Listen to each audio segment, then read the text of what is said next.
All right, welcome everybody. Episode 2 of the AOS Podcast.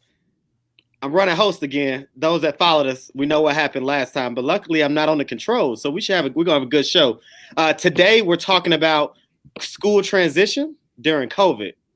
Some of you know that the summer's winding down and many schools are opening. And if you've been following the news, you've seen everything that's been going on. So got the fellas with me. Fellas, how y'all doing today? What's good, man? I'm good. Like I said, we done took AOS on the road. I'm down here in New Orleans doing my thing. So, we already on the road doing road shows. There you go. Nice. Yeah, I'm doing well. It's good to be back with the fellas and talk some education, talk some current events. Absolutely. So just for everybody watching, this is not a food pantry back here. This is a curriculum room. So I'm not in the food pantry, but we're gonna jump right in. If you following us, again, if you haven't followed us, follow us on Twitter at the AOS Podcast. Like our Facebook page, the AOS Podcast, and also subscribe to our YouTube page, AOS Podcast. Also, Dr. Smith, tell folks about the ticker real quick. Give them like 15 seconds of what's going on at the ticker and what we're gonna be doing next week. All right, cool. So, really, the ticker you see down at the bottom, the AOS Podcast, us three, we will be doing a breakout session at the National Charter School Conference on the 30th. Our session, I believe, is starts at 2 Central Standard Time, so 3 on the East. And I don't know what time that is on the West, but somewhere behind us. But hey, basically, there's 2 more days of the conference. They kick the conference off on the 16th. There's gonna be another day. What is that? Like the 23rd, I think. Mm-hmm. And then the 30th will be the last day of the conference, and that's when we will be in the house. And we're basically going to be just talking about, how do we lead through a time of change, and how do what do we do as building leaders to really make sure things are still happening and being beneficial. So you see the ticker. If you want to register for the conference, please go ahead and click on that or put that link into your URL and get registered and come check us out on the 30th. Absolutely. Appreciate it. Those that can't see it. Those that can't see it is conference.publiccharters.org/2020/. No doubt. All right, so we're gonna jump right into the first topic. So, Bob, I'm gonna go to you first. So, Okay. Everybody, enough people have seen CNN and seen the interviews with our Secretary of Education. So, her latest interview, when she was asked a point blank question about reopening schools, and she gave the Trumpian answer of speaking around it. So, what were your thoughts when you heard the interview, whether it was live or after the fact, about her response? Yeah, I actually didn't see it live, but you open up your Twitter feed and Betsy DeVos is trending. you know what's going on. She said something, or I think it wasn't surprising. How she responded to the question. I think if you see any interview she does or she testifies in front of Congress, Mm-hmm. she's talking around the answer, and it feels like it's just talking points. And I mean, you get to a certain level, oftentimes you're going with the scripted answer, and it feels like it's difficult to for folks to speak from the heart when they're at that level. And I wasn't surprised. I think was asked point blank, what's it going to take for schools to open? And she was just like, kind of like this whole thing has been through COVID. We want the states and we want the LEAs to determine what's best for them. And it's like, tell us, this is something, this is a jacked up situation, give us something, Mm-hmm. whether it's taking temperatures, whether it's, cases should be in this range. I mean, just something general that we can go off of, not like, the numbers, you look at this and that, and just broad brush. Absolutely. Obviously, she's not able to hit every single specific area, but you would like something that's a little bit more fun to just say, hey, there's no perfect answer, but, X, Y, and Z are some possibilities that folks need to look at. Absolutely. Dr. Smith, what about you, man? Did you catch it live or like Bob, did you see it trending and then picked up on it? So yeah, I didn't catch it live. I actually had seen it posted on Twitter, like a 5-minute snippet of the interview. And then I was like, okay, I just don't want to take the 5-minute snippet. Let me go look at the whole interview. So I went and watched the whole 20-minute interview.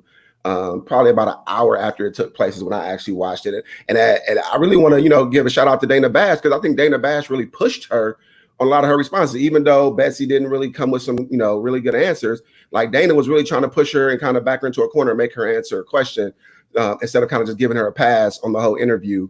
So my take on the whole thing, and I know kind of Betsy is kind of in a tough spot. She's really not qualified for the position, and she's kind of, trying to tout what Trump wants us to do and things like that. But it goes back to something my grandmother taught me a long time ago. And I tell my staff all the time, it's not what you say, it's how you say it. You know what I'm saying? What she was saying is right. I mean, just kind of give a quick quote, her big main point in her, and I quote says, the key is that kids have to go back to school, and we know that there's going to be hot spots, and those need to be dealt with from time to time. But the key or the rule should be kids going back to school this fall. Like, everybody knows we want kids to go back to school. Like, everybody wants that. Like, you're stating the hours, and even Dana Bash said, like, we all agree with you on that point. We're just saying, how can we do it in a safe way to make sure everybody is being safe? Students, staff, parents, everybody's being safe. And she really didn't have a talking point, besides that one talking point, she really didn't have anything to go with there. Even if she would have, when she talked about the CDC guidelines, she really, well, those are just really recommendations or whatever, she couldn't speak to them. And I was just really asking, like, has she even read the CDC guilines? Or has somebody briefed her on what they say? You know what I'm saying? Because, even if you just go through the CDC guidelines or just look at the checklist, that the CDC provided, it'll kind of give you a lot of that information on, like, here's what schools should be considering. Here's what schools should be looking at. I mean, I would encourage parents even to go and look at it. So as their schools start to roll out their back to school restart plans, to really bump it up against what the CDC is saying districts need to take into account. And then my kind of final point on this, and I'll kind of, let you go with yours, is that she's really, what she did is a common issue that we have in education. We have people that are making decisions, telling us what to do, but never tell us how to do it. And that's the big issue I had. She wants school to open, but really can't tell us how to go about, you want schools to open. Then she tried to play to the school choice thing at the end. Well, if schools don't want to open, then the money should go to the families, and then they can go out there and figure it out. Well, from what I understand, ain't no schools opening it. So parents don't have a choice on where they're going.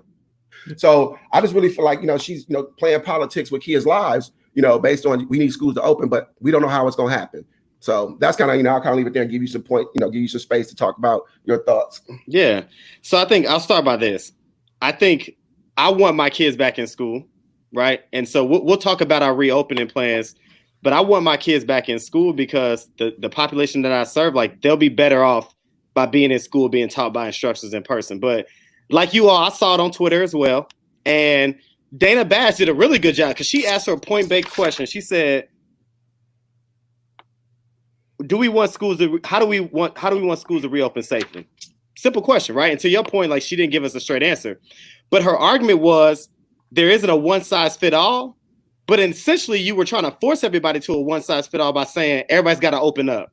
And schools are given online options because they don't necessarily know how to get all their kids in safely. And so there was a fact by the Fairfax County Public School Superintendent, and he said that their default setting on a normal day is 18 inches. He said their school district is compared to 5 pentagons. Basically, he would need 5 more pentagons in order to get kids in schools more safely. Like, that was it right there. And I was just like, dang, like, he's right. Like, and I think about my seating, we had our kids in pods. It was probably about 18 inches, give or take, right? So now you're asking 3 feet, 4 feet, 5 feet, 6 feet, even for 15 to 20 kids in a normal class size is not realistic, right? We're not operating in classrooms at the size of the gym. And so, yeah, I mean, it's difficult. And I think online, for schools that are opting in online, again, we're going to get into this. I might be jumping ahead, but it works. It works because they have families or they have the capacity, the infrastructure within their district to provide Chromebooks and Wi-Fi routers. And, what we're dealing with is trying to make our pacing guide and curriculum adjust to an online setting because it's designed to be taught every day at certain blocks of the day, but you can't have kids sitting online for that long. So you have to make adjustments to your pacing guide for certain segments. So again, I'm not going to criticize her. I'm off criticizing. I'm done playing Facebook as secretary, so I'm not going to criticize a woman for what she said. But I do have to ask, like, is that really how she feels, or is she speaking about or she's speaking for the administration. Is that truly how she feels, Betsy DeVos personally, or is that the Trump administration answer? So my question for you we don't know her, but some of the things that she's saying, because she can't even give us a straight answer, I don't even know if that's really how she feels. So what's your thoughts on that? Like, is that how she really feels, or you think she's giving the party answer? So two things I want to talk, briefly, because I know we want to. We have other things we want to get to besides this segment, but two things I want to talk about first. I don't know if that's how she feels. I think she really doesn't know. I don't think she really knows. I don't think she's educated enough to be able to make those kind of decisions, to be able to. So in essence, I think she's giving the party answer. So she's going to, I'm riding with Trump, even though I really don't, truly believe this, because I don't have an answer. So, when I don't have an answer, I'm going to go with the answer that was given to me to say. If you kind of nailed her down, I think if you gave her some truth serum, she would really tell you, I really don't know how to do this, because I don't think nobody does. I think we're all taking shots in the dark, trying to figure this out. So I don't, that was my one thing. But the other thing I want to make sure we hit upon, because especially if there's parents listening or other educators or people that just really aren't informed on how the school system works. Because the other thing that they talked about that Dana tried to push her on was, so are you going to withhold money from schools? Are you going to withhold money if schools don't open up? And in the traditional setting, because, she kept saying schools should be able to make those decisions. So one thing I was thinking, like, okay, well, if you want schools to make decisions, they should be able to decide on how they open up. But real quick, just about the money piece, because if you really look at any school district, 90% of those funds that runs a school comes from the local community or the state. The federal government only provides about 10% of the money that takes to run a school. However, and I want to make sure this is very clear, most of us, and I know for me for sure, and I'm pretty sure you two as well, work in Title I schools that are serving students that are disadvantaged, low income, Black and brown students. And the federal government basically mandates 100% of those funds. So if they withhold those funds, like for me, just for me personally, like that, I'm taking a huge hit. Like that's, that's a huge hit on stuff that's going to help my students that are reading grade levels below, buying extra programs, paying for pairs, paying for my instructional coach. Like those are the instructional needs that I need in my building, that those Title I funds that they're threatening to hold will go towards. So the general operation fund, teachers and stuff will still get paid, but those extra things that I need to get my kids who are behind, that are coming to me behind, up to grade level, those other resources aren't going to be bought if they withhold those Title I funds. So I want to make sure that money piece is really clear for people when they talk about withholding money, because in the grand scheme of things, they do only hold 10% of the operating budget of a school, but yet Title I plays a part in a whole bunch of disadvantaged buildings to make sure those schools go. Yeah, and I just wanted to add on to that. I saw the CNN interview, and then I saw a Fox. She did a follow up with Neil Cavuto on Fox, and had the opportunity to get in more in depth, but she kind of stayed with the talking points. So again, Doc, I think she's just talking along the party lines. They're feeding her what to say, and obviously I don't know her and those types of things, but I think the bottom line is that she wouldn't come forward and say that she doesn't know, and I think that's a challenge in a leadership position, but yeah. I think all leaders have to have.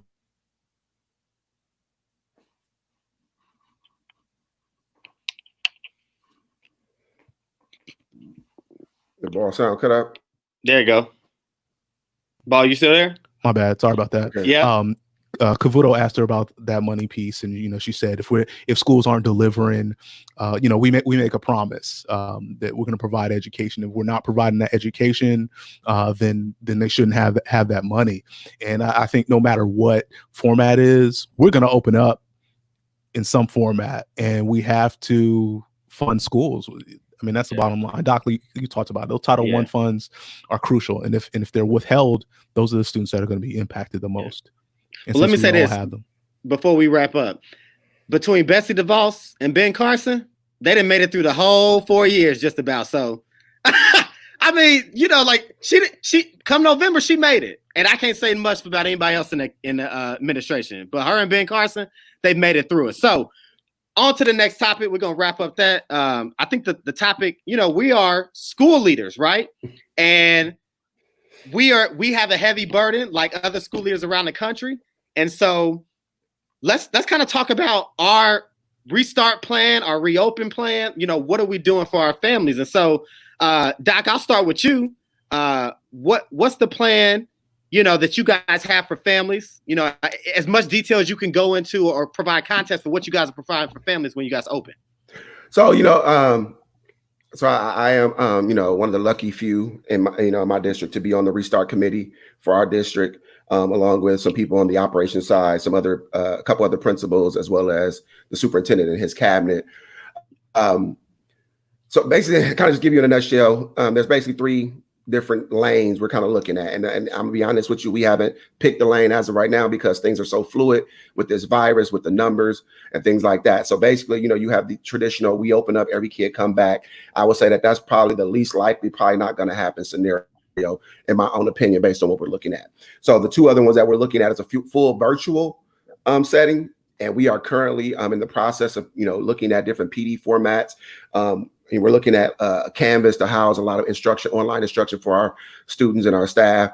And so that's the full virtual online thing, which is kind of one of the options that we are truly considering. But then we're also looking at the hybrid model that everybody's been talking about around the district, looking at, students being in school 2 days a week and then online for 3 days a week. And then how do we break those kids up? We're still kind of looking at different options with that. And I think the one piece that I've found out since I've been on this restart committee that I think a lot of people aren't talking about, that's really going to guide and gauge if kids do get to come back into the building, is the transportation issue. Like, for example, in Missouri, right now, we can only put 21 kids on the bus. I got 400 kids in my building that ride the bus. You know how many buses I would need just to get kids to school? And we're 1 building out of 7 in our district. So I think that's a piece that we're really looking at that's going to dictate a lot of what goes on if kids come back to the building in some capacity, is the transportation piece, just getting kids back and forth to school. And I was surprised on how much of an impact that one piece played, and nobody's really talking about that. They talk about getting kids, coming in the building, but how do we get those kids to the building, especially kids in, in urban environments who need transportation to get there? So if your district or your state is saying that you can only put a limited number of kids on the bus, that's going to be the first hurdle that people are going to have to try to jump over. So just kind of recap, we're looking at basically a hybrid model, 2 days in, 3 days online, an AB day schedule with half our students. Also with that, we're, trying to make sure we have families. So for example, we have 1 high school. So we're starting at the high school and we're splitting those kids in AB day. So if I have a family that the high school student is in A group, then the entire family is going to be in the A group. So if I have a middle and elementary, that way we're making sure, if, high school kids got to watch younger siblings. So we're taking all that into accountability as well. And then, like I said, so that's kind of the, where we're at. We do have a more spelled out plan that we're really troubleshooting right now. So basically a lot of the stakeholders are looking at it and they're just kind of saying, hey, did you consider this? Did you consider this? And our ideal timeline we're looking at is around the 25th or 27th, putting something out into the community on like, hey, here's kind of what we're going to do based on the numbers. Is going to really dictate what actually happens, because like I said, right now numbers are skyrocketing all over the country. Mm-hmm. So, Bob, I'll go real quick. So, Indianapolis, we are approaching the start of school, and I think our state and our city start school a lot earlier. So my particular school and so schools around me, we start August 3rd. And so our in-person plan and our procedures and safeties to return kids in person or online. And so we're working on a virtual plan. So we're giving all families 2 options. Option 1, you have your child in school 5 days a week, all day. Option 2, families saying, I want to opt my student into virtual. And so what we're doing is we're letting it ride for like 5 to 8 weeks. And so if parents opt into an option, they have to stick with it for 5 to 8 weeks, just because we don't want the flip-flop of in virtual, in person and things like that.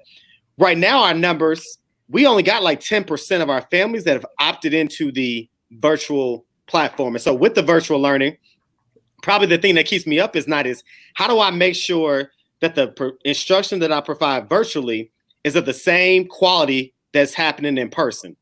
Because I don't want families who opt into virtual to be shortchanged because they have concerns about safety. And so that's the thing that's keeping us up at night. And so, as I mentioned y'all in the pre-show, man, we're looking at our pacing guide, how we're adjusting that, how we're adjusting some of our blocks and things like that to make sure that it fits to a virtual model. But we are going to give kids live lessons in virtual. We use a platform called Schoology. So Schoology houses our curriculum. It houses our parent communication. Kids can submit lessons and things and stuff and get grades and things like that. But we're a Microsoft school, and so all of our kids will have Chromebooks, K through 6, and then they'll be able to log on live to Microsoft Teams to get a live instruction for their teacher, and then they'll have office hours and things like that that'll be built in, while we're also running a model of in person. So we got an in-person model going live and a virtual option going live. And so for me and my leadership team, like, how do we manage that? How do we make sure we're coaching and providing feedback to those teachers online, also in person, but how do we make sure that our online option for those families, they're getting what they need? And that's been the biggest struggle. So we're looking to release our virtual plan on Monday because, like I said, our teachers came back yesterday, and our kids start back August 3rd with our kindergartners who start back July 30th. So we'll bring our kindergartners in person by themselves, get them acclimated, and it help us work through some of our safety procedures. And so we have desk shields, and we're requiring masks for all teachers and all students, K through 6. And so we'll build in that time where they can kind of take their breaks, with their masks, but major transitions, in the hallways they have on their mask, and cafeteria lunches in the classroom. So that's kind of where we are. I mean, you can check out our plan at summit.tinley.org, but it's like you said, we're shooting in the dark, as you said, Doc. We're shooting in the dark. So, Ball, what you guys got going on out there? Hold on. Yeah. I want to kind of, Ball, I want you to speak to this as well. And I could come back at the end and kind of talk about ours, and then also, Dave, you can kind of talk about it. Like, with that virtual piece, what are y'all doing as far as infrastructure for kids having Wi-Fi connection or internet connections at home?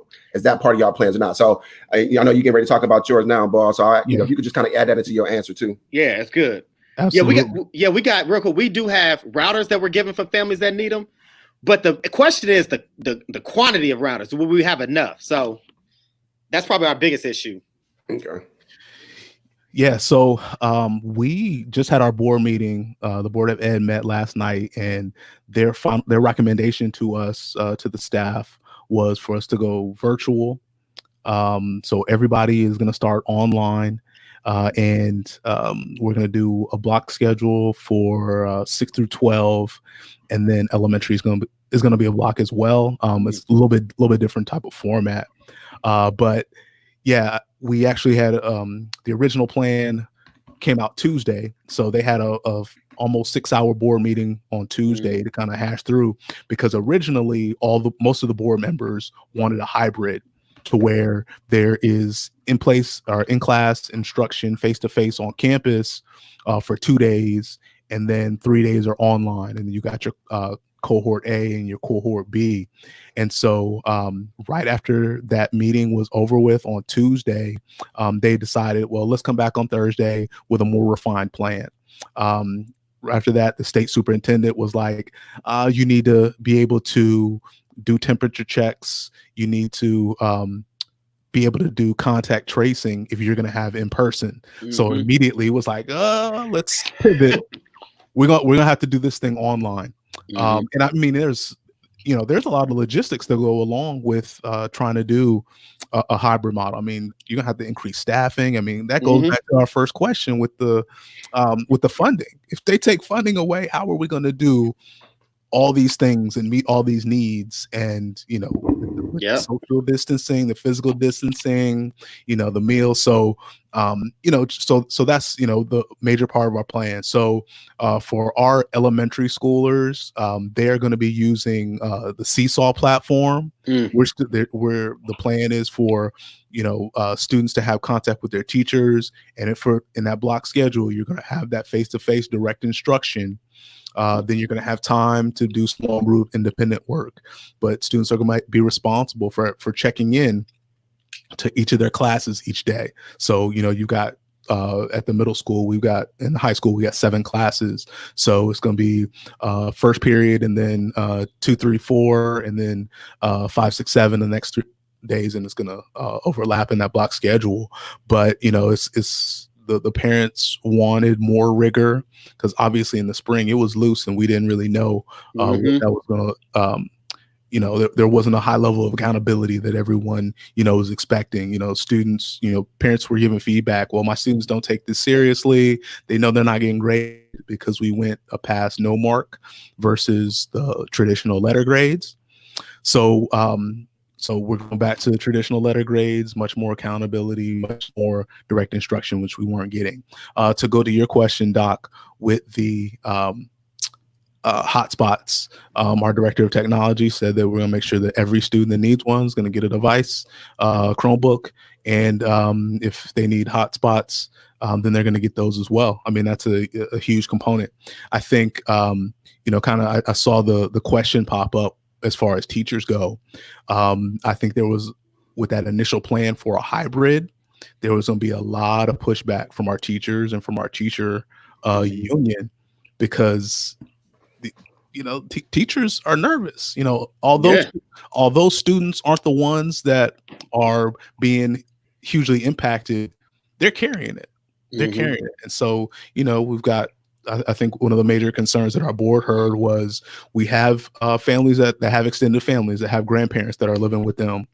And, they're nervous. Our high schoolers were expressing that type of thing. And then parents, our staff with young kids, some of them have those underlying conditions. They got parents that they're taking care of and things like that. So if we would have tried to go to that hybrid solution right away, there was going to be a lot of pushback from teachers. And then, we haven't even touched on the training. I'm sure we'll get into that, but making sure that they're prepared for that higher level of instruction. Yeah.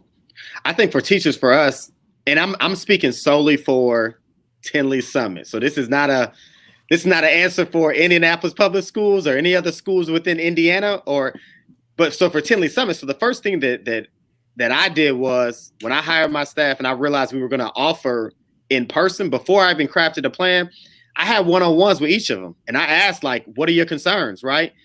How are you feeling about returning in person? And here are the safety measures. And we got a committee of teachers who were on some of those planning. So they put in some of the safety procedures and precautions that we have as a school. And so getting their voice, they felt comfortable. But honestly, most of them even said, the one thing I have to give up, if I have elderly parents or elderly relatives or relatives with underlying health issues that I may not have to see. And I asked, are you willing to make that sacrifice if we go in person, And they said yes, right? And so I have to commend them for that, because that's a sacrifice on their end, because they putting their life on hold and essentially in jeopardy. But I think what schools have to do is you have to talk to your teachers. And like you said, Bob, because not all teachers will be like my staff. Now, we're a charter school. We don't have a union, right? So we're at will. But human decency, if I had a teacher that said to me, Miss McGuire, I really don't feel comfortable in person, then I have an obligation as a principal to, how do I make sure that staff member still stays part of our school community? And how can I leverage them to serve in the virtual setting? But I would never say, well, you know what, you can't work here, ain't gonna work for us, because I think that gets away from the human side. And so we have to be humans first. And so I think that's important that schools do that. But again, not all schools are in that luxury. But I also know, from a school standpoint, you also can't have all your teachers saying, I'm gonna go on strike, especially a school like mine where 250 of the kids are opting into being in person. So if I had 9 teachers that decide not to teach, that puts us in a bind too. So what about you, Doc? What's your thoughts on teachers and their voice in this? We definitely, like I said, are trying to get the teacher's voice into it. Even before, I got asked to be on the district restart committee, I had already kind of put together just a restart committee in my building, just to kind of start to get ideas on, how do we do things differently as far as just traffic patterns around the building. We have to cut down on the number of kids in the classroom. How do we make that happen? How does breakfast and lunch look if we can't use the cafeteria? So just kind of really looking at those different things. And then, like I said, being asked to be on the district restart committee, kind of going back to them and saying, hey, what are some concerns that you have that I can take back to the committee and voice? Because I think a lot, even if you go back to, we talked about with Betsy, I think a lot of districts and superintendents and restart committees are having conversations based on what's best for kids and not considering what teachers need to happen in order to make this happen. At the end of the day, if we ain't got teachers, ain't nobody gonna open in no buildings. So I don't care how good your restart plan is, or how many people you got opted into hybrid or in person. If you ain't got teachers to step in front of those classrooms, it ain't gonna take place. It ain't gonna happen. So I think the teacher voice is very, very much needed in this time and space. I definitely keep going back to my teachers. Matter of fact, I just happened to be, like I said, on a Zoom yesterday. It was actually a birthday Zoom for one of my teachers. And they asked me, Dr. Smith, what's going on with the plan? I, kind of gave them just a brief overview and like, what are y'all concerns? Kind of here's where we're at. even in my building, just kind of give you, in my building, we have pods. So each, team is in a pod. We talked about, well, instead of having kids move around for contract tracing person, why not just have each, a group of kids to stay in that room and we just rotate teachers? Absolutely. So that's kind of the thing that, just stuff like that, I couldn't think of or wouldn't have thought of on my own, having their input. Or even, like I said, our building is like a big old circle. And then, like I said, the pods come off of it. Then it's just, just like the interstate. Once you start going that way, traffic flows one way. And we just kind of have everybody going that way, so you don't have people going back and forth against each other. So really just looking at that, looking at what lunch looks like. If teachers have kids have to eat in the classroom, teachers still are obligated to get a duty-free lunch. So, how do we leverage our support staff to cover classrooms during lunches to make sure teachers still get that time for that? Because I still want to make sure teachers' voices are being valued, but also their presence in the building is being valued if that's what we have to go to. So, and then the big thing that they've asked for from day one, I continue to push this with my district and even working with the other middle school principal, we've kind of spearheaded some things, is we need PD. We need PD on how to do virtual learning. Because like I said, what we did in the spring was emergency learning. It was get by learning. It wasn't true virtual learning. So, they really wanted, so we've really been trying to get, I've been trying to send teachers to different conferences throughout the summer that's centered around virtual learning.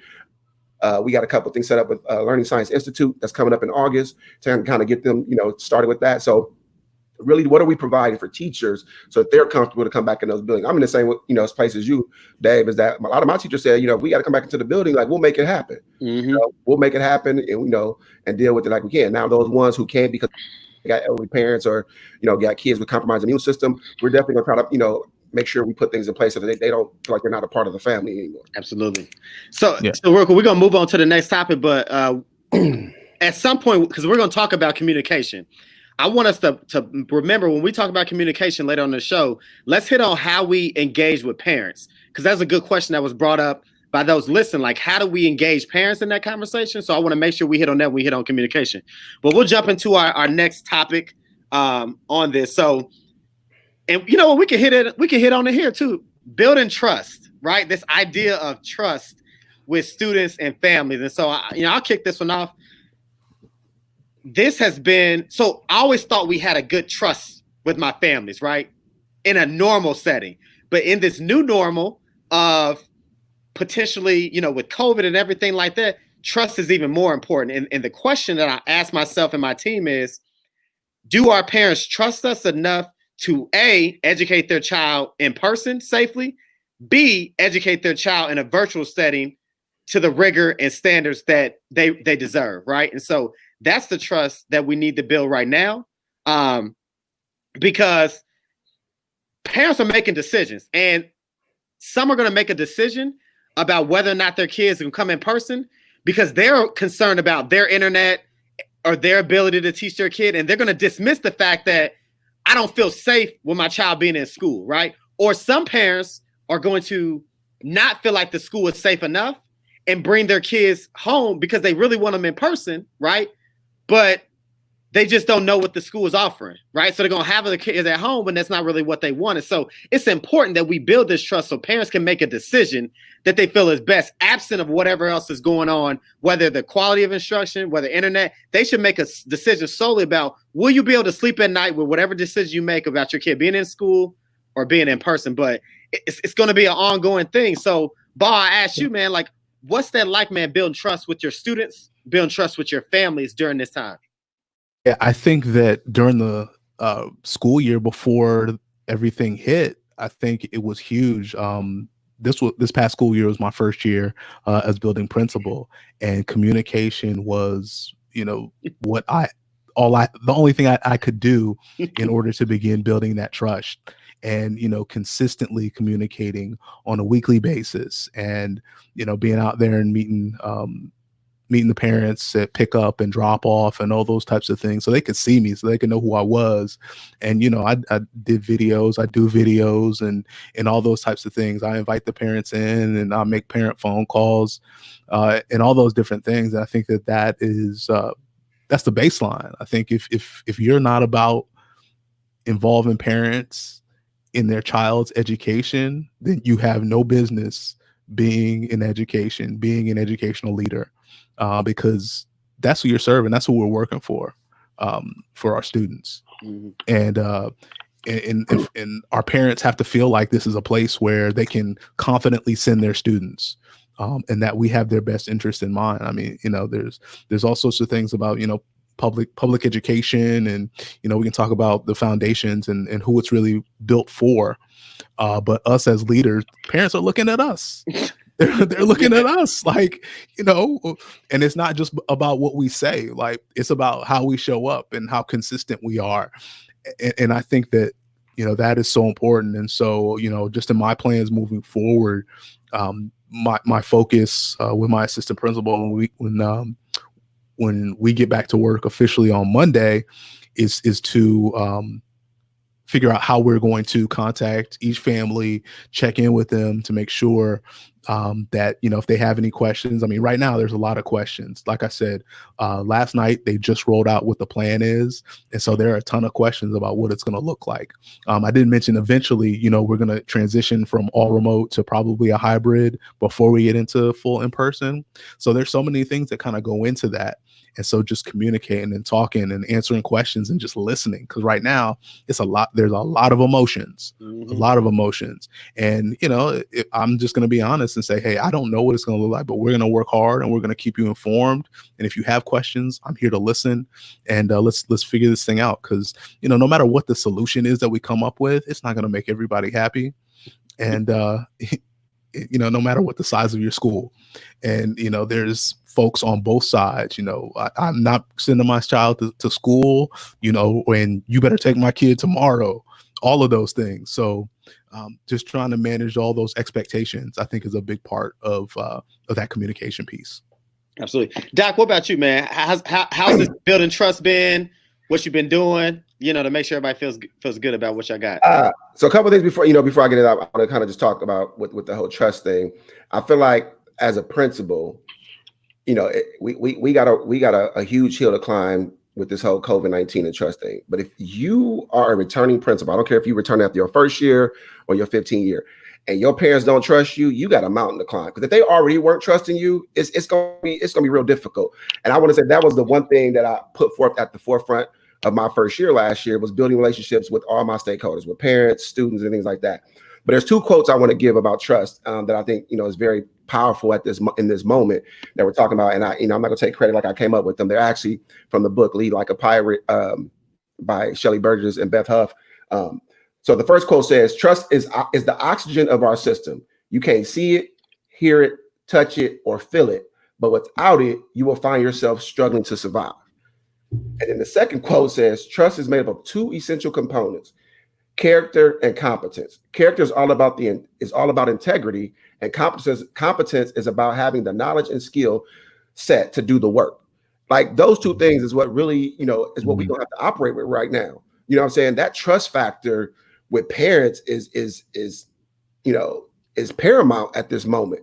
So some of the things that I've been doing, and it really goes back to some foundational stuff I did in the first 3 quarters of last year, but more importantly, what happened during the 4th quarter when we first went to virtual, online learning and things like that. The first thing was we created a private Facebook group just for our parents, and I told them, I said, you're going to hear a lot of stuff, from media. You're going to hear a lot of stuff from the rumor factory. You're going to hear a lot of the stuff from all the little Facebook groups that come out for parents in our community. But when you want to hear something directly from me, this is where you can go to get it. It's going to come from right there. This is going to come directly from Dr. Smith.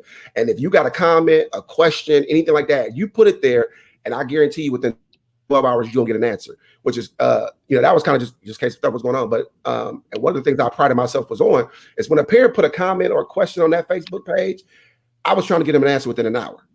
Even if I didn't know, like, hey, I saw your question. I really don't know the answer to that. I'm researching it. Let me get back to you. So I think that was the first thing. The other thing that I did and continued, to do at the first part of the summer was we were doing Zoom meetings with parents. So I would say, hey, I'm going to be on the Zoom at this time. I'm going to come on, give you what we're doing in the building. Here's what's going to happen in summer transition. Here's how summer's going to, whatever the topic was. And then I'm going to take questions. And those Zoom meetings, there was times I would have 50 parents on there, and then we would take the recording from that Zoom meeting and post it to the Facebook group. And then we would also email blast it out. So if you couldn't get on the Zoom meeting, here's what was talked about. Here's the question that was answered, and it brought down the anxiety level of a lot of those parents. So I think, and then every Friday, I would shoot a video, and a lot of times it would just be kind of, here's what's going on next week. from a system standpoint, from an operation standpoint, from an academic standpoint. This is how many times your kid should be on with teachers. Here's what duty hours going to look like. Here's where you can find the directory. And then whatever, we was also doing cultural building activity. We did a virtual career week at my school. We did a virtual fire drill. We did Zoom into success. So basically kids had certain criteria they had to meet. And then each week we picked a boy and girl from each team. I have 6 teams in my building, and they would get a $5 gift card. So just really kind of staying in constant communication with parents and letting them see your face. You can't, at this time, you cannot be a leader sitting in your office. You cannot be non-visible. So really making sure they can see your face and have access to you. And that was the one thing that I really wanted to push. And I think it's going to push the trust factors that communication has to be a two-way street. It can't be just you disseminating information. You have to have an avenue or a tool to take in information and then make sure parents are feeling valued what they're saying, and then, okay, how are you implementing this? And then actually I credited, just one piece of, I'm all about, we talk about data engaging is what I'm doing successful. When we had our end of the year Title I meeting district wide, and you have to have parent representation there, and we were doing it via Zoom, usually they say, they average maybe 1 parent from each school. My building had 8 parents on there. So that just shows that parents, hey, we appreciate the work that you're doing, and just, the private messages you get like that. So I think that the Facebook group to me was the biggest thing that I did, during that time that kind of built that trust and continue even throughout the summer. Parents are still going on there. Hey, what's going on with this? And like I said, if I can answer it, I answer it. If I can't, I give them, hey, here's what I can give you right now. And my thing is I try to be transparent. That's gonna be the big thing, being transparent. If you don't know, say you don't know. If you say, I can't really give you that information right now, it's still kind of in the works, but as soon as it's released, you'll be the first one to have it. So those are kind of some of the things that I've done to really try to make sure I continue to build the trust with my parents and make sure that I'm available to them. That's, that transparency and availability piece is going to be very important for those for those leaders that are trying to build trust. But like I said, if you ain't had trust with your parents before now, good luck, bro. Good luck. Can I touch on something real quick? Yeah, go ahead. Yeah, go ahead, Paul. So talking about that whole trust piece, when we came out, when we closed school March 13th, there was so much communication from the district, because I'm in a big district. We've got 33 schools, about 34,000 students, and so there was communication coming all the time. And so I was really trying to find that balance. I didn't want to keep adding to the emails that folks were getting and just all those different things. And so I was kind of struggling where that happy medium was, where I was saying enough, I wasn't saying too much. But I had a parent that reached out to me and just said, Mr. Ball, the kids really want to hear a little bit more from you.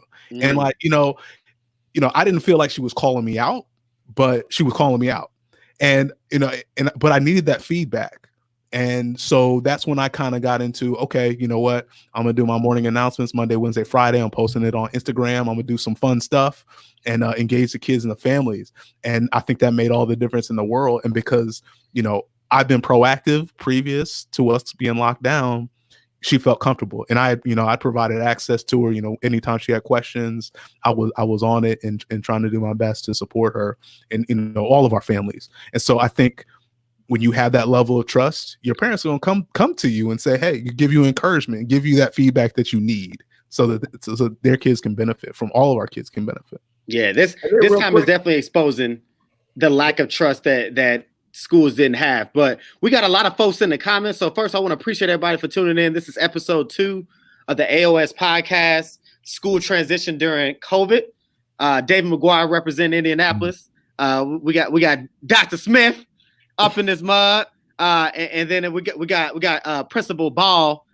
So we're here, the AOS Podcast. If you're first time listening, we're 3 Black male school leaders that care about kids, families, education, and overall just Blackness. So, we appreciate everybody tuning in. I want to jump to some of the questions because we've had some folks ask some very important questions. And I want to jump to, so it says, are folks talking about restructuring the length of the school day?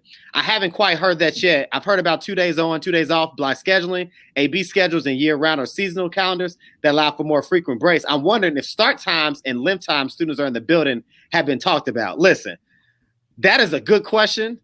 I know, actually, going back to the earlier point, it was a parent on a parent Zoom call that asked me, Mr. McGuire, have you guys thought about adjusting the start and end time for school? And honestly, she said it to me. I took it to my higher ups, but I dropped the ball on following up on the conversation, and we have at school. So that is a great question and something that needs to be explored. But what are you guys' thoughts on this restructuring of the school day?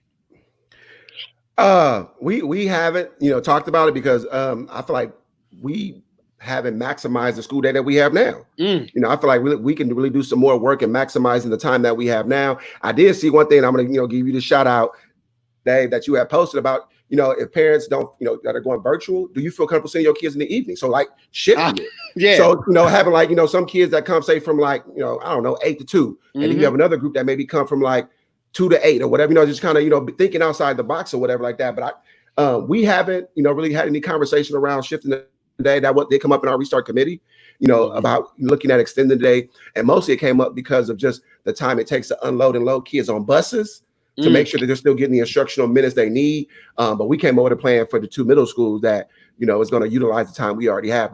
So it's been mentioned, but really, I think until we see exactly what a plan looks like in motion, then we can kind of revisit, do we need to extend the day? So that's what kind of what's happening where I'm at. Yeah. So with our the hybrid plan that we initially kind of said, this is, one of the recommendations that we sent to the board was a shorter day. So basically like a half day schedule, starting at the normal time, but then at like 11, I can't remember exactly what it was, but like 11:30, and the kids can pick up their grab and go lunch and then head home. And then after that, it was going to be PD for our staff. So whatever they need, and also check-in opportunities. So, for those kids that weren't in the building, whatever day that is in the rotation, whether the A or B schedule, teachers are going to have the opportunity to, or students going to would have had the opportunity to log in and ask questions on that day's lesson. And after that time, I think it was like an hour window after lunch that teachers would be available to students. But then after that, we'd have another hour up until 3:15 to do professional development. And again, kind of hitting all those things like, that technology piece, making sure that, they're comfortable with the curriculum that they're integrating, that they're doing all the things that they need, meeting our students' social emotional needs, just checking in with us as an admin team or checking in as a staff. So, and I think, and we've built that in also to our remote learning schedule. The day's going to end a little bit sooner, but also, we built in that time up until 3:00 for us to do professional development. So that is a great question. Yeah. I want to hit on the point. So, Ms. Hoyer, we did at our school, we had parents that were on the committee and had parents weighing in. So our peak organization, which is our parent organization, we had 4 parents that help weigh in and offer some critique or some advice or comments on the plan, which is good. But to that piece right there about supports from other departments like SPED and ESL, this, listen, that's good, because the one thing about virtual is those kids that have an IEP, they get a time and a half, like they're still entitled to that time and a half, right? And it's that piece that you got to hit on. So how to leverage my SPED teachers who are going to be working double duty, because as I mentioned, I do have a segment of teachers teaching virtual, but I only have 2 SPED teachers for the 35 kids that we have, right? So they have roughly their caseload.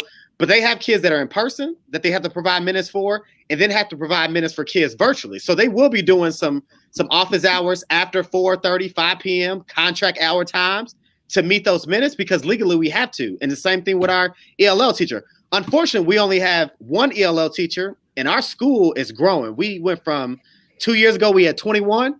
Now we got 41 scholars that classify as ELL, right? With 1 teacher.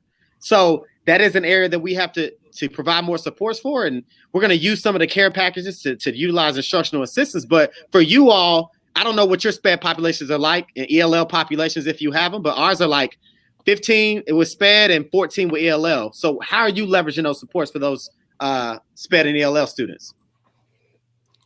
Yeah, so we have, we have resource teachers. We had 1 for each grade level. I'm in a 6 through 8 building.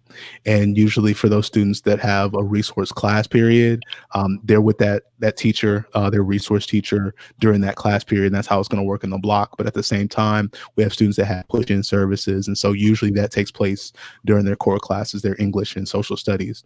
And those teachers, the resource teachers, are going to push into those classes still while they are virtual. And then they're also going to be scheduling office hours as well. So we're building in time for our students to get those supports that they need. Now, I think the biggest challenge is for our students that are in our special day classes that have, that are on the mild special day all the way up to intensive. I think that's one of the challenges, but our SDC teachers are going to do the exact same thing. And hopefully that we're going to be do the best that we can to support those students. It's tough in a virtual environment. What about you, Dot? So we kind of had a flip of our SPED pop, or how we do our SPED. So last year it was kind of by department, and we was just running into issues with coverage and IEP meeting time. So what we did was this year when we redid our master schedules, we assigned a SPED teacher per grade level. So I have one SPED teacher working with 6th grade, I have one SPED teacher working with 7th, one working with 8th. And then we also, the way we set the schedule was, so for example, my 7th grade SPED teacher, she would do her class within a class or co-teaching first hour, and then right behind that she has her resource class, with the hopes of she's going to take whatever she's doing with her CWC into her resource class, so kids are getting some exposure to grade level content at the same time. So if we move to a virtual standpoint or a virtual type of thing, we're going to still have that push in where they're going to be pushing into those classes. And we did that during the fourth quarter learning as well. We had our SPED teachers pushing in into those core classes and giving that support and instruction in there. But then they were also doing their resource classes as well at a different time, and we had a set schedule on when certain on what class on what day, and then what day we were doing resource. So really just trying to provide grade level support from a specific SPED teacher, as well as having their advisory class being their caseload as well. So there's building those relationships with those students and those parents, and then basically we allow our SPED teachers to loop with their kids as well. So when they come in at 6th grade, they're going to loop with them all 3 years and be on their caseload. Nice. All right. So now we're going to talk about managing teams. All right. And so managing teams in the light of, everything going on with COVID and reopening. So I'm going to kick this off, and I need for all of our people watching not to come down on me, but we talked about reopening and managing teams. This is what I'm telling my staff. Kids still got to learn. Like, we have an obligation to educate kids, right? So whether that's in person, whether that's online, the academics have to happen. The rigor has to be there. The intentionality have to be there. The differentiation has to be there. So once we decide on what we're going to do, right? I'm going to teach in person, then you better teach your ass off, because we've already had a 9-week loss last spring. We got this summer loss. And I think what are people going to hide behind is this idea of we get a free year, right? You saw Georgia cancel state testing. In Indianapolis or Indiana, the conversation's starting about what we're going to do with testing. Kids still got to learn. And there's still a bar that kids have to meet. And so whether we have state testing or not, I've made it. We're going to release our own data. We got interim testing. I'm gonna put our data out publicly anyway, because there has to be a standard of excellence. So when I talk about managing my team, we're dealing with the social and emotional. We hired a school counselor, praise God, for the first time, who's going to do supports for kids and parents and teachers. But we are educators, right? And we got to do right by our kids, and our kids got to learn. So when we start Teacher Institute on Monday, we hit those standards, unit unpacking, lesson plan pacing, differentiation, all those things. And so they got to learn, by any means necessary. So that's how I'm managing the team, but kids got to learn.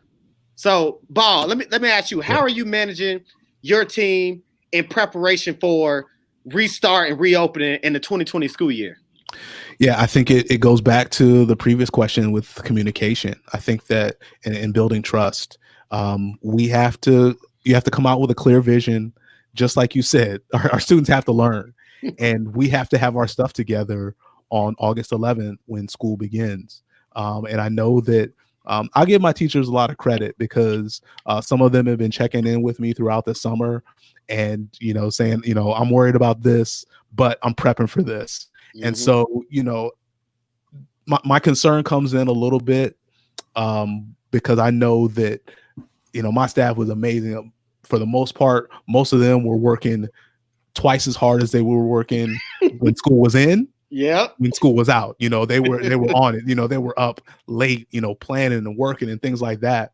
And so, I want them to make sure they're taking care of themselves. But just like you said, August 11th, we got to show up and we got to show out. We got to be ready and we got to be prepared. And, we got a lot of smart staff and they know we're going to be using Google Classroom. I got, a couple of Google certified teachers and they're ready to go. They're ready to support their teammates. And so, I'm not going to lean too hard, but I'm going to lean on those that are experts in Google to help facilitate. Hey, absolutely. We got to get everybody at a high level. So that these kids are getting what they need. And I think that's the most important thing. It starts with me and my assistant principal coming together. It's like, hey, this is what we're going to do, and we're going to distribute that leadership. She's got the department she oversees. I have the departments that I oversee. The two of us are going to be in sync, and we're going to make sure that our department leads, are going to lead, and we'll be in there as much as we can to support. So I think the bottom line, it starts with us at the top, and then just distributing that leadership and setting those high expectations. You hit on everything. Yeah. Doc, before you go, Ball, you said something that was key when you said, I'm a lean, but I'm also lean on those teachers, right? Who are Google certified, because those teachers can help lean on their colleagues. And that's a good point, man. Like, knowing those teachers that you can lean on, and then they do the leaning on the other teachers. So Doc, how are you managing, the team that you got in preparation for everything? So I'm just gonna start it with when we did the first show with Unc way back in May. I told you I managed the dopest staff, this side of heaven. I mean, my staff is so dope, and they down the ride for whatever. So that makes my work that much easier.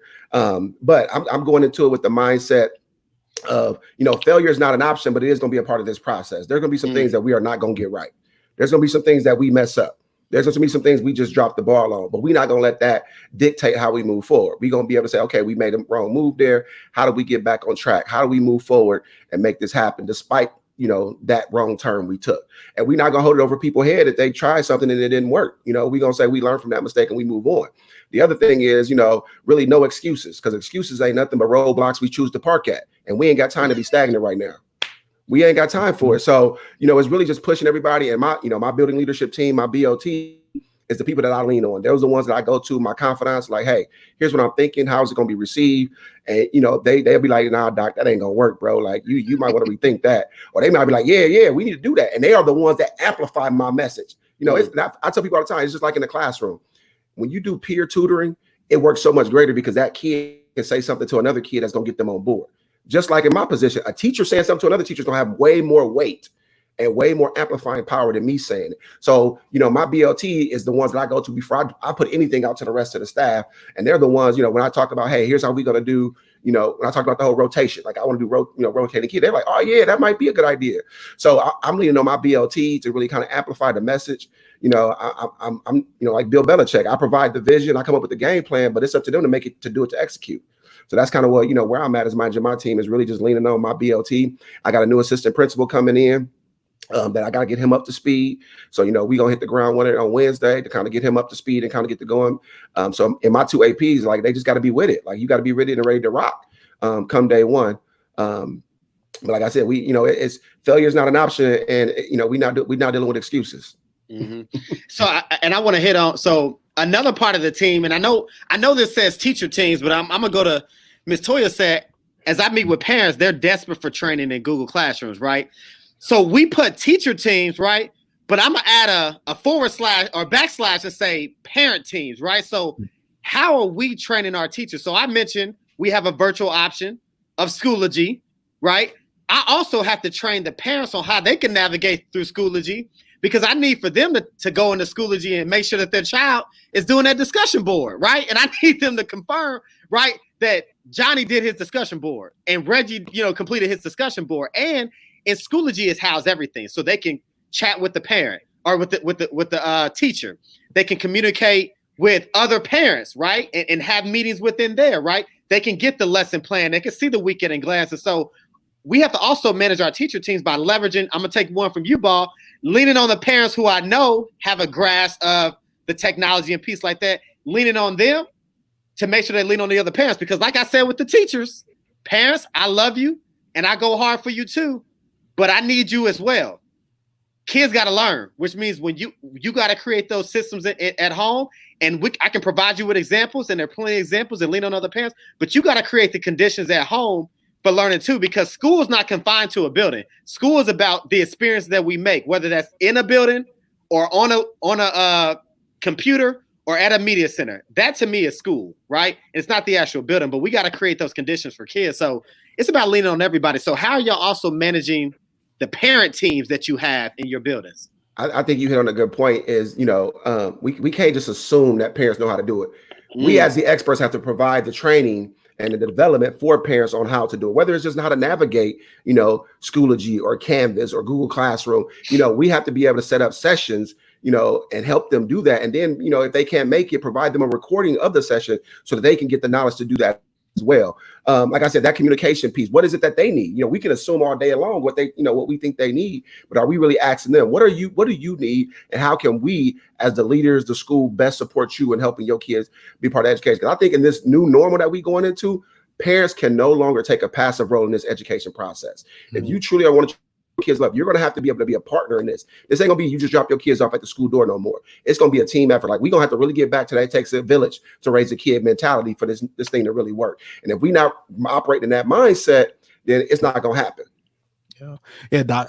I'll just add to that. I think that's a mindset that we should have had before COVID-19 happened. That whether it's the system and just, the comfort level that we've had as a school building, having that standoffish, like, we're the leading experts in kids, we don't know how to teach them, but parents are the lead experts in their students. And we are doing a huge disservice to that student and that family if we're not including them in whatever the case is. And obviously over the last, 4 months at this point, it's been all parents and kids in the same house. And I'm still working on it with all my kids, trying to make sure that we got it together. I mean, we're in summer mode, and it's like, okay, guys, I was showing them the school board. I was like, that's going to be your schedule in a couple of weeks. Let's get focused. And, it absolutely takes that parent involvement, because starting remote, they're going to be the ones that are leading it. And it's a tough spot to be in when that's not what you've been trained to do. Man, we could go on for days about, the piece with the parents, but as the comments are hitting on, right, it's the village, right? The parents are the village, and we have an obligation, and I know the three of us are doing this. So this is the AOS podcast speaking to all other school leaders, right? You have an obligation to make sure that you are engaging your parents in this conversation, but providing them with the tools that they need to be successful, whether that's technology, access to internet, how-to videos, how-to pamphlets, all those things. So you have that obligation. So fellas, listen, this show, hours flew by. So in parting shots, right? And I'll leave with the parting shots. First of all, I want to thank everybody that's tuning in to the AOS podcast. So my parting shots are going to be advertisements. So first, follow us on Twitter at the AOS podcast. Like the Facebook page, the AOS Podcast. Subscribe to the YouTube page by the same name, the AOS Podcast. But more importantly, even if you are doing something, even if you have teachers starting, share with your teachers. Thursday, July 30th at 2 p.m., we're leading a session called Leading in Crisis, Navigating Student, Staff, and Supports at the National Charter School Conference. So I encourage you, if you enjoyed this conversation, check us out. We're going to provide more concrete tips and examples about how we as school leaders are leading through this time of crisis in hopes of inspiring and supporting those that need it. So I encourage you to check us out on social media platforms, whether it's through the AOS podcast or individually. But check us out next Thursday, 2 p.m. at the National Charter School Conference, Leading in a Time of Crisis. And we got the information going to come through on the ticker real quick. But we'll go with Dr. Smith, and then Ball, you're going to close us out, man. So Dr. Smith, what's your final thoughts, brother? My final thought is, just kind of starting out with is, people take care of yourself first and foremost. You know what I'm saying? This virus is real, and it's killing people. I know people close to me that it has affected in a major way. One of my really, really, really close colleagues lost a brother. So, take care of yourself first and foremost. Take care of your family. Make sure y'all good. And when it comes to this education thing, like parents, don't let your voice.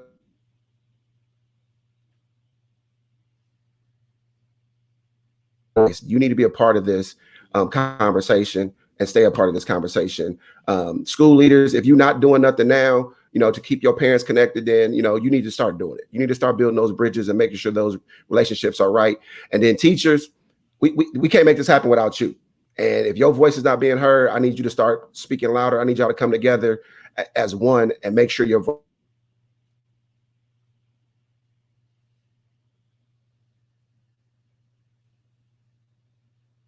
Doc? Yep. Ball, that's you. What's up, man? Okay. All right. Close us out, Ball. Yeah, absolutely. I just want to thank everyone that has joined the show on Facebook and all that, on YouTube, following us. It is a humbling experience to be in the presence of you gentlemen.